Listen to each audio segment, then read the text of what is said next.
Bonjour et bienvenue chez Alformers dans cette vidéo où l'on va appréhender les IOC d'infection réseau et notamment un des éléments les plus importants, c'est les serveurs ou qui représentent les serveurs CNC. Pour ce, nous allons suivre le plan suivant. Tout d'abord, nous allons commencer par une petite introduction, suivie par rapidement la classification des malwares. Nous discuterons du phishing et du spear phishing qui représente un des éléments les plus importants ou un des vecteurs les plus importants de propagation de malware.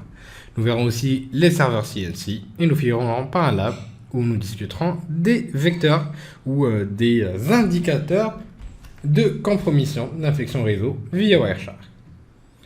Il faut savoir qu'aujourd'hui, le monde des malwares est en constante évolution.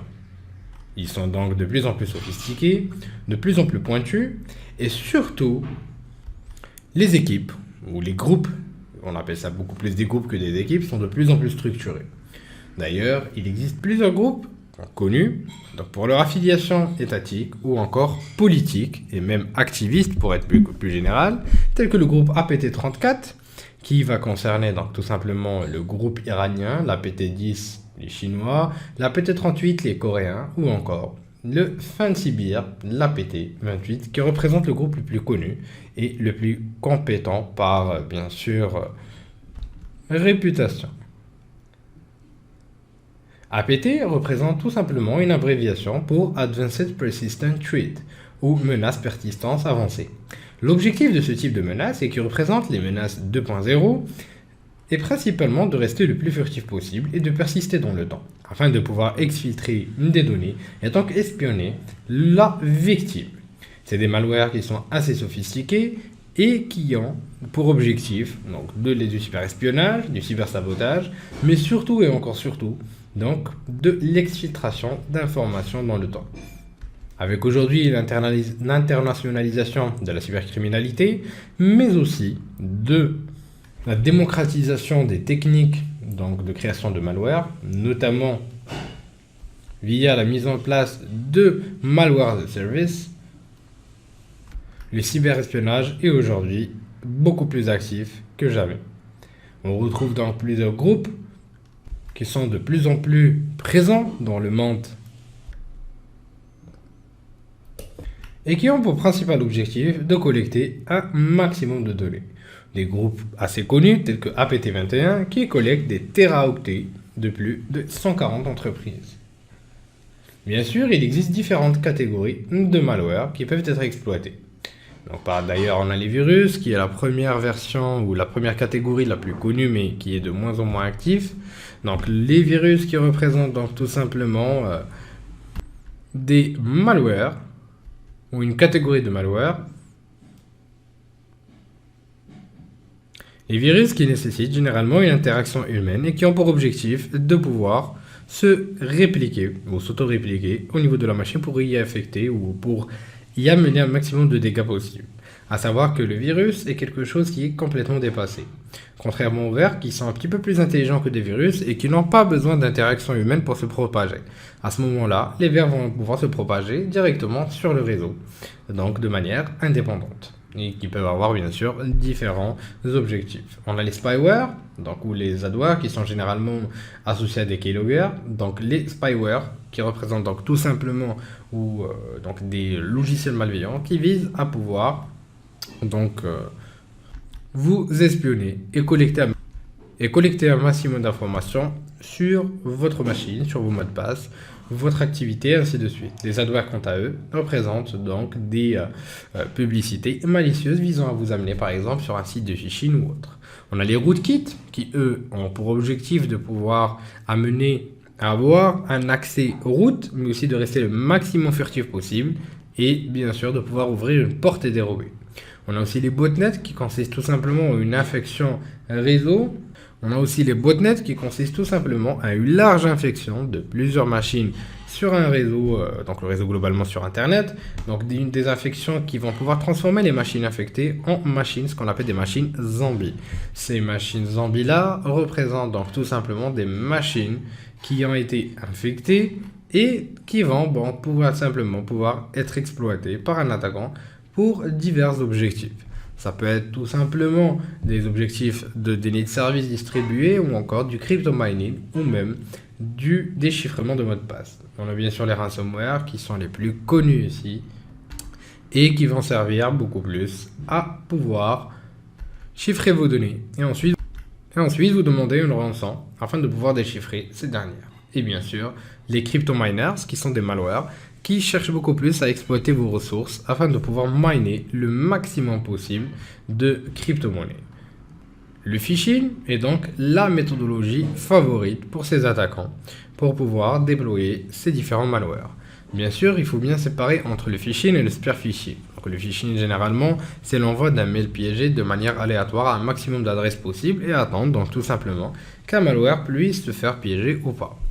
Et bien sûr, par la suite, on a le spear phishing. Donc, le spear phishing qui est beaucoup plus donc une attaque visée, ciblée par des groupes généralement APT et donc qui a été effectuée suite à un long travail de reconnaissance.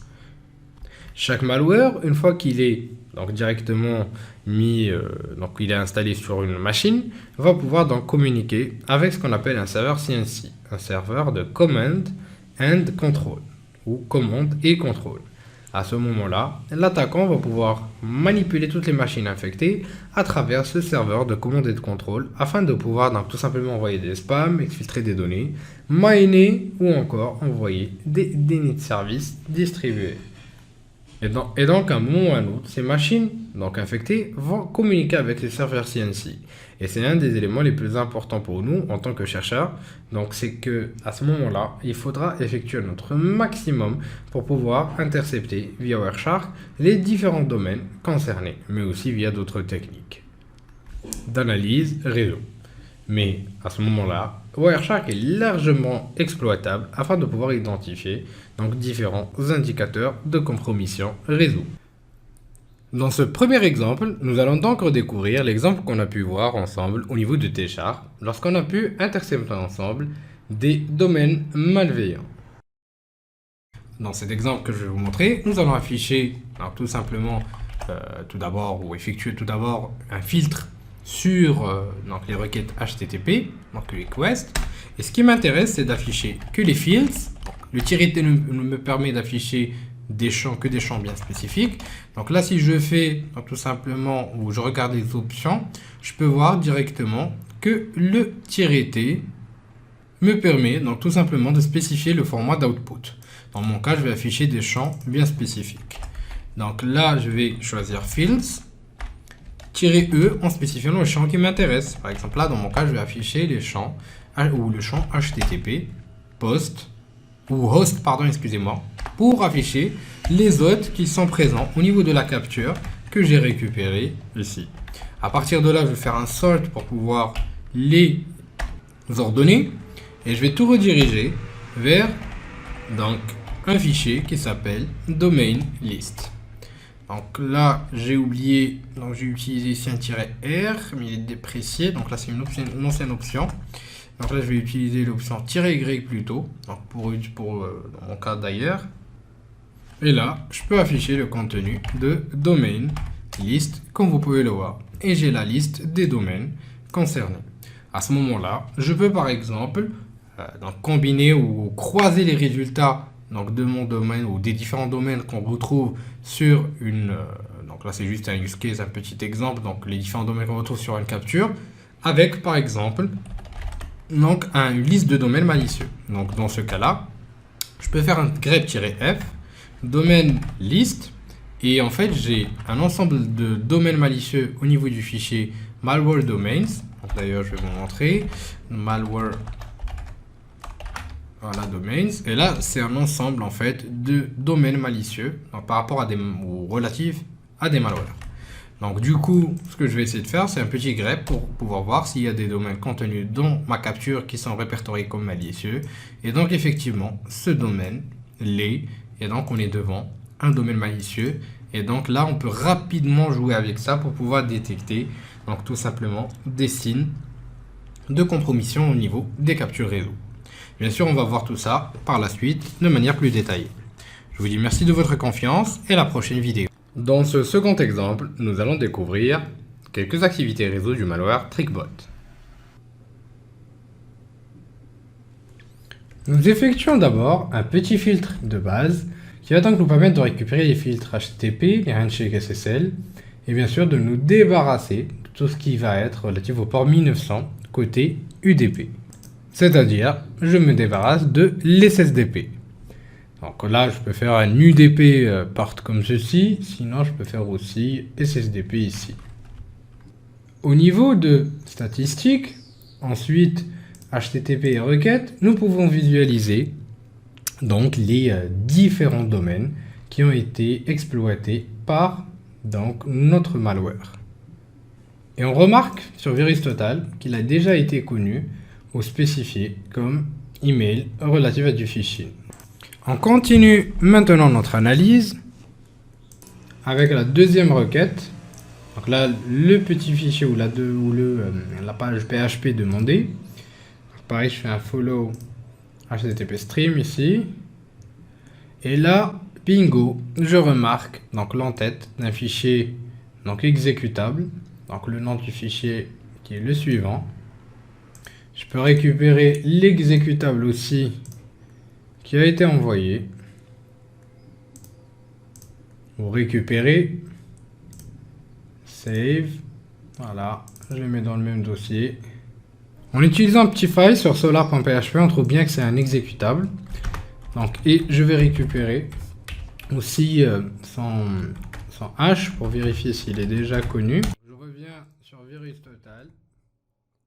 Donc, bingo toujours, hash déjà connu.